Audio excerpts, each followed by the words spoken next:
Assalamualaikum warahmatullahi wabarakatuh. Kami dari kelompok A mengangkat aplikasi pertama dengan sistem absensi dan pembayaran sekolah yang mengangkat dari deskripsi perancangan perangkat lunak. Next, anggota tim kami kelompok A yaitu saya sendiri Nanda Bagus Priambodo bersama rekan-rekan saya. Saya Muhammad Omar Nadif. Saya Afif Ahmad Purnomo. Saya Abian Rahman Alfaris. Saya Nabila Zain. Saya Chandra Setiawan. Oke, pada presentasi ini kami akan membahas perancangan sistem absensi dan pembayaran mahasiswa SMP. Materinya itu bakal dimulai dari pendahuluan, kemudian perancangan global, perancangan rinci, dan matriks keruntutan. Next. Yang pertama, pendahuluan. Dokumen DPPL ini disusun sebagai acuan utama bagi pengembang, analis, penguji, serta pihak sekolah dalam merancang sistem absensi dan pembayaran siswa SMP versi 1.0. Sistem ini berfokus pada digitalisasi pencatatan kehadiran dan pengelolaan pembayaran secara terintegrasi guna meningkatkan efisiensi operasional, mengurangi kesalahan manual, serta menjamin transparansi data sekolah. Ruang lingkup dokumen ini mencakup perancangan arsitektur, realisasi use case, antarmuka pengguna, identifikasi objek atau kelas, diagram kelas, algoritma, serta matriks keruntutan kebutuhan atau RTM. Fokus utamanya itu pada desain sistem sebagai landasan pengembangan tanpa membahas detail kode program, pengujian mendalam, atau infrastruktur jaringan. Penulisan ini mengikuti konvensi penggunaan teks tebal untuk fitur penting, huruf miring untuk istilah teknis, serta penetapan prioritas kebutuhan sistem yang mandiri. Oke, definisi, singkatan, dan juga akronim. Pada bagian ini dijelaskan beberapa istilah penting yang digunakan dalam sistem absensi. Yang pertama itu sistem absensi dan pembayaran. Aplikasi berbasis web yang digunakan untuk mencatat kehadiran serta mengelola transaksi pembayaran sekolah secara digital. Yang kedua, guru itu pihak sekolah yang bertugas mengelola absensi siswa sesuai dengan kelas yang diampu. Yang ketiga, ada siswa, itu peserta didik yang terdaftar dalam sistem dan melakukan proses absensi serta pembayaran sekolah. Yang keempat, ada bendahara, yaitu petugas sekolah yang bertanggung jawab dalam pengelolaan administrasi dan transaksi pembayaran. Next. Yang kelima ada absensi digital, itu proses pencatatan kehadiran siswa menggunakan sistem elektronik berbasis web. Yang keenam ada barcode atau QR code, itu kode unik yang digunakan sebagai identitas siswa atau guru di dalam proses pemindaian absensi. Yang ketujuh ada payment gateway, itu layanan pihak ketiga yang digunakan untuk memproses transaksi pembayaran secara online. Yang kedelapan ada role-based access control, itu mekanisme pengaturan hak akses sistem berdasarkan peran pengguna. Yang kesembilan ada DPPL atau deskripsi perancangan perangkat lunak, yaitu dokumen yang menjelaskan rancangan sistem perangkat lunak secara detail sebelum tahap implementasi.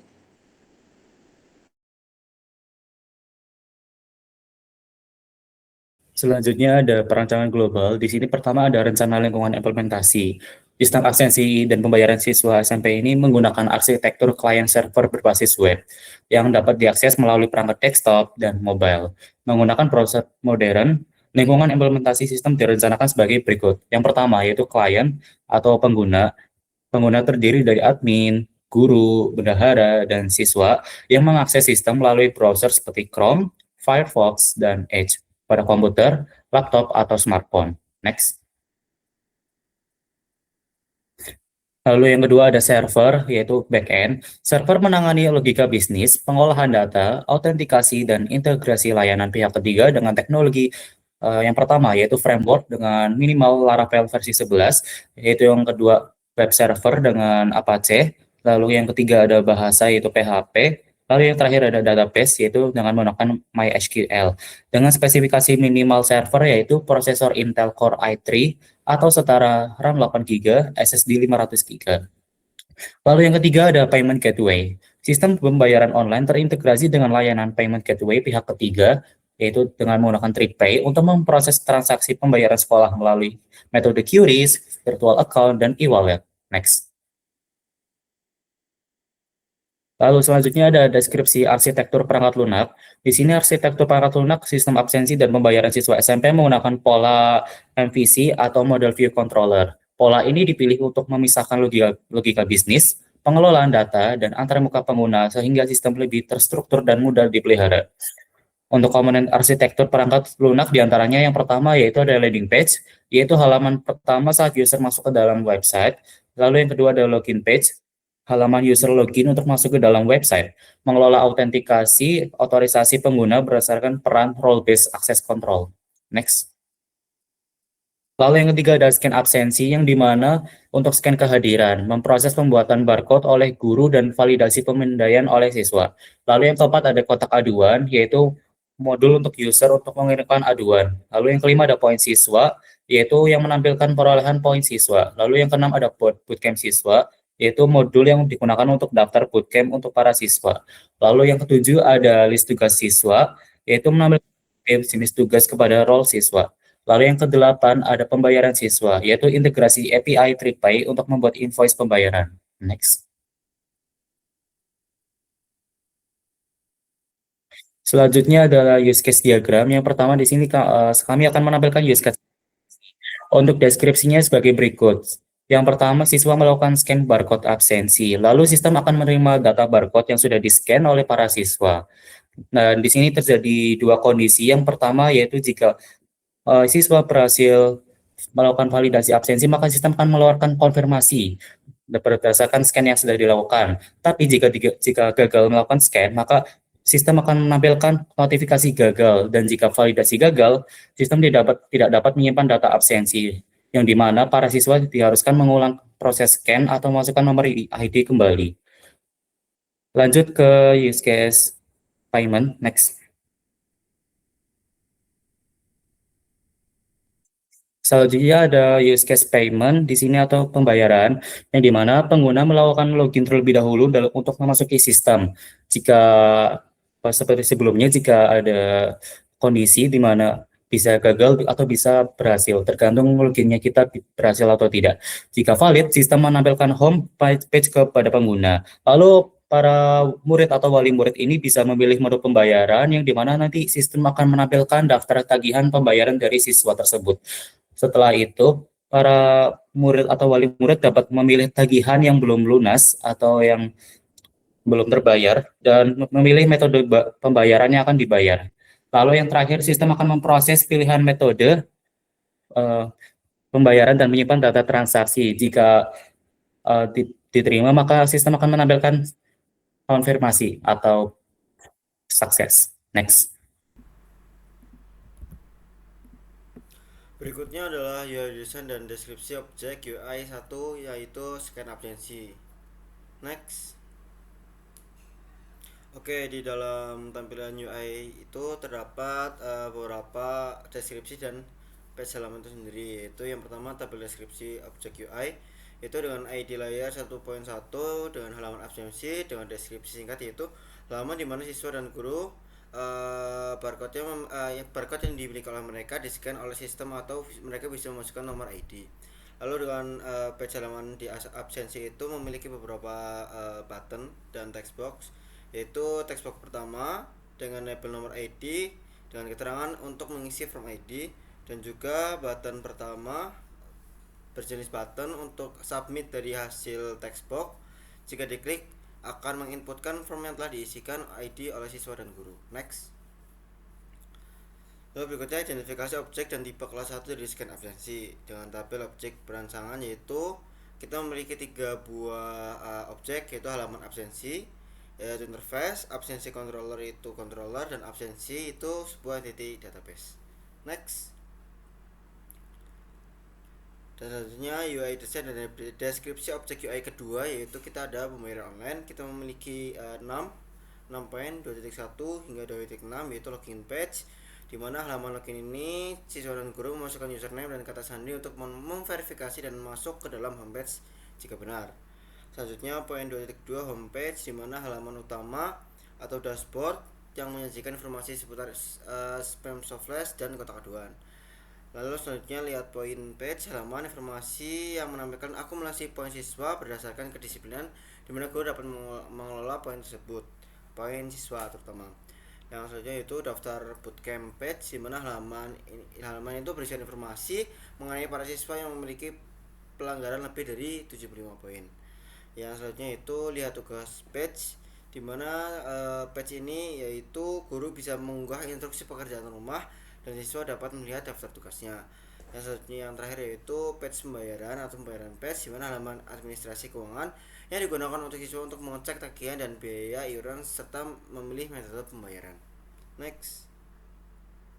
Di sini kita ada tampilan UI design, mulai dari login page.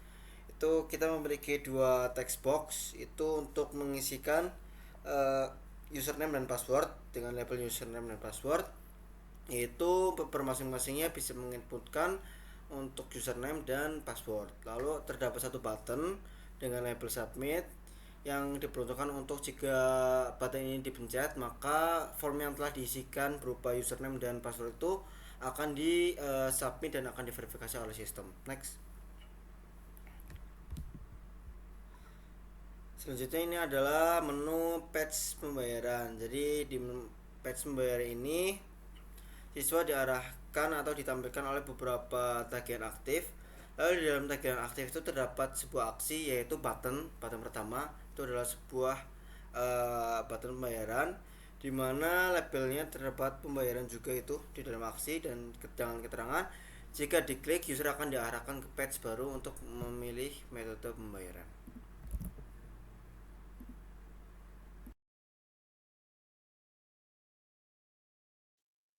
Oke, selanjutnya masih ada di deskripsi objek pada pembayaran online. Di sini terdapat gambar atau desain, khususnya di modalnya terdapat beberapa objek. Yang pertama yaitu ID objek, button 1, jenisnya itu button, berlabelkan otomatis atau pembayaran otomatis. Jika diklik, maka user akan diarahkan ke page baru untuk memilih metode pembayaran. Lalu yang kedua, button 2, berjenis button, labelnya itu manual. Jika diklik, maka user akan ditampilkan nomor rekening manual dari sekolah untuk dibayar oleh user. Yang ketiga, button 3 dengan jenisnya yaitu button, berlabelkan close atau silang ya untuk meng-close modalnya. Next. Oke, yang selanjutnya masih pada tahap pembayaran online. Terdapat ID objek yaitu button 1 dengan jenis itu button, berlabelkan metode pembayaran. Jika diklik, maka user akan diarahkan ke page baru berdasarkan pilihan metode pembayaran yang dipilih oleh user. Next.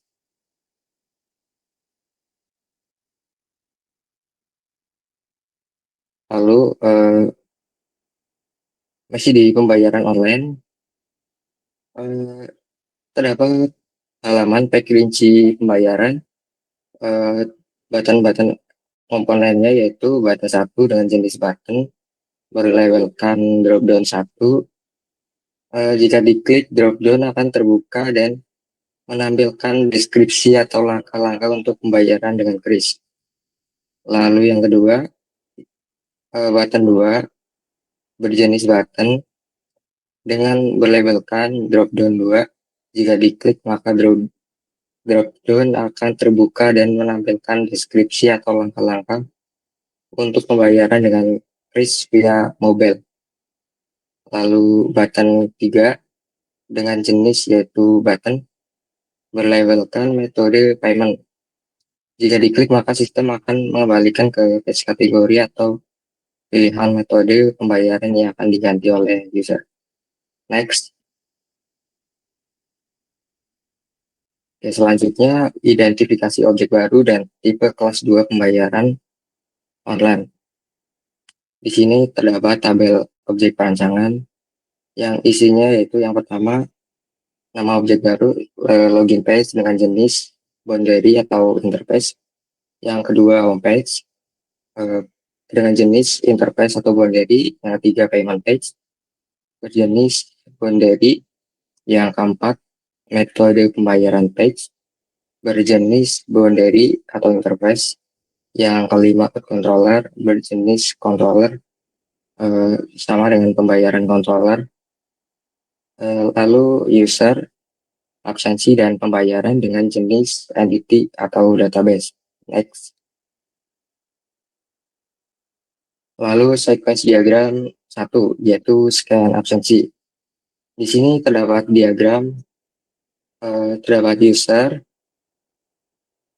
Tahapnya berarti dari user scan barcode, maka dari barcode scan mengirimkan ID student, maka akan divalidasi ke sistem, lalu akan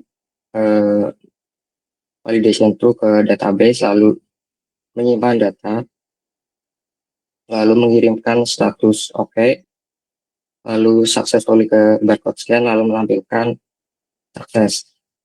Jika gagal, maka dari sistem mengirimkan validation false, maka mengirimkan error validation dan menampilkan pesan error dari barcode scan. Next. Yang selanjutnya sequence diagram yang kedua masih ini di pembayaran online. Jadi dari user login ke sistem, maka akan validasi ke database, lalu merespon dengan status OK jika benar, lalu menampilkan login sukses. Setelah itu maka user dapat choose payment, memilih meminta request ke sistem, lalu cek data ke database, lalu request payment gateway. Jika error maka akan ke sistem lalu menampilkan payment failed atau gagal. Lalu jika berhasil langsung ke sistem menampilkan pesan sukses, payment sukses itu. Next. Nah, lalu diagram kelas keseluruhan sistem akan dijelaskan oleh rekan saya. Yang selanjutnya di sini ada diagram kelas keseluruhan sistem. Pada slide ini ditampilkan diagram kelas keseluruhan dari sistem absensi dan pembayaran siswa SMP. Yang dimana sistem ini itu dirancang menggunakan pola model view controller atau MVC yang bertujuan untuk memisahkan antara antarmuka pengguna, logik proses dan juga pengelolaan data. Yang dimana diagram kelas ini terdiri dari 3 lapisan utama, yaitu yang pertama ada entity seperti user, absensi, dan pembayaran. Yang kedua ada controller, yaitu seperti out controller, absensi controller, dan juga pembayaran controller. Ya, yang terakhir juga ada boundary yang mempresentasikan halaman antar muka pengguna seperti login page, halaman absensi, dan juga halaman pembayaran. Yang dimana di sebelah kanan ini disajikan juga kelas diagram mengenai 3 lapisan utama tersebut. Next. Nah, yang selanjutnya di sini relasi antar kelas. Yang pertama, boundary itu berfungsi untuk menangani interaksi langsung dengan user atau pengguna seperti input dan tampilan halaman. Yang kedua, yaitu controller, yaitu bertugas untuk mengelola alur proses dan logika bisnis sistem.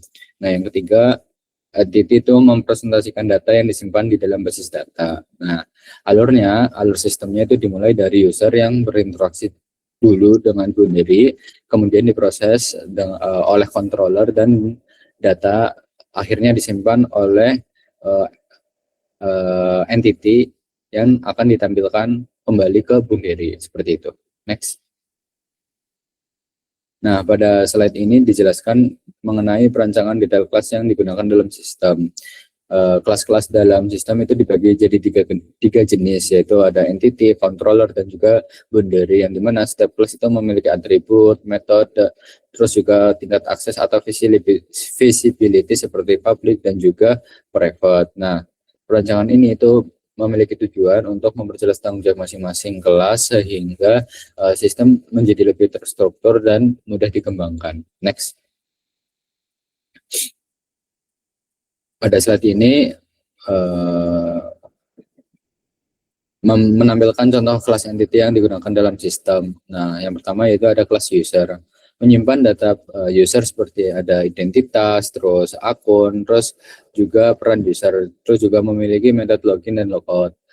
Yang kedua ada kelas absensi, digunakan untuk menyimpan data kehadiran siswa seperti tanggal, dan status kehadiran. Nah, yang terakhir di sini ada pembayaran, yang dimana menyimpan informasi mengenai transaksi pembayaran, seperti jumlah, tanggal, dan juga status pembayaran. Next. Nah, pada slide ini ditampilkan contoh kelas controllernya. Yang pertama di sini ada out controller yang berfungsi untuk menangani proses autentikasi user seperti ada login dan juga logout. Nah, yang kedua di sini ada absensi controller, yaitu bertugas untuk mengelola proses scan absensi dan penyimpanan data absensi. Nah, yang ketiga di sini ada pembayaran controller, berfungsi untuk menangani pembuatan transaksi pembayaran serta menerima callback dari payment gateway. Next. Dan saya menjelaskan mengenai algoritma dari proses absensi. Jadi proses itu dimulai ketika user memasukkan nomor ID atau meng-scan dari scanner yang tersedia. Nah, lalu sistem itu melakukan validasi dari data user tersebut. Jika datanya itu valid, sistem akan menyimpan data absensi ke dalam database dan menampilkan notifikasi berhasil. Jika tidak valid, maka akan sebaliknya dan akan menampilkan notifikasi gagal. Seperti itu. Next. Dan selanjutnya di sini ada algoritma proses pembayaran online. Pada bagian ini yaitu menjelaskan algoritma proses pembayaran online. User terlebih dahulu memiliki tagihan yang tersedia. Terus juga memilih metode yang diinginkan seperti kris, e-wallet, dan lain-lain. Nah, lalu sistem akan memproses transaksi melalui payment gateway Tripay, yang dimana setelah sistem menerima respon dari payment gateway atau menerima callback, status pembayaran akan diperbarui sesuai dengan hasil transaksi tersebut. Next. Yang selanjutnya akan dijelaskan oleh teman saya. Oke, selanjutnya ada algoritma proses login. Yang pertama, pengguna memasukkan username dan password. Sistem melakukan validasi data login. Yang ketiga, jika valid, maka pengguna diarahkan ke halaman utama. Dan jika tidak valid, maka sistem akan menampilkan pesan kesalahan. Selanjutnya ada query utama sistem, yang dimana query ini mengambil data pengguna, menampilkan riwayat absensi siswa, menampilkan tagihan pembayaran yang belum lunas. Salah satu contoh query-nya itu select bintang from absensi where ID user. Nah, kali ini ada kesimpulan perancangan. Sistem dirancang menggunakan arsitektur MVC. Perancangan kelas membantu memisahkan tanggung jawab sistem. Yang ketiga, algoritma dan query disusun untuk mendukung proses absensi dan pembayaran secara efisien. Dokumen DPPL ini menjadi acuan sebelum tahap implementasi. Oke, selanjutnya ada FR, yang dimana di presentasi sebelumnya itu ada revisian dari Pak Dimas, dan kali ini kami sudah merevisi dan di tahap laporan final kali ini. Yang pertama itu ada FR01, yang dimana nama function requirement-nya itu sistem memungkinkan admin untuk melakukan login dengan akun yang terdaftar. Untuk nama use case-nya itu login. Yang FR kedua itu sistem memungkinkan guru untuk melakukan login dan mengakses menu absensi sesuai kelas yang diampu. Nama use case-nya itu login juga. Nah, dan seterusnya sampai FR ke-12. Selanjutnya juga ada NFR, yang dimana NFR ini juga ada revisian di presentasi sebelumnya, tapi kali ini kami juga sudah merevisi untuk laporan final kali ini. Yang pertama ada NFR 01, sistem menyediakan notifikasi pembayaran yang belum dilakukan atau telah jatuh tempo. Nama use case-nya itu notifikasi pembayaran. Yang NFR kedua itu sistem yang menyediakan fitur pencarian filter data siswa untuk memudahkan pengelolaan data. nama use case-nya itu pencarian data, dan seterusnya sampai NFR ke-6. Oke, mungkin itu saja presentasi kelompok kami. Jika ada kesalahan atau tutur kata yang kurang berkenan di hati, mohon dimaafkan. Wassalamualaikum warahmatullahi wabarakatuh.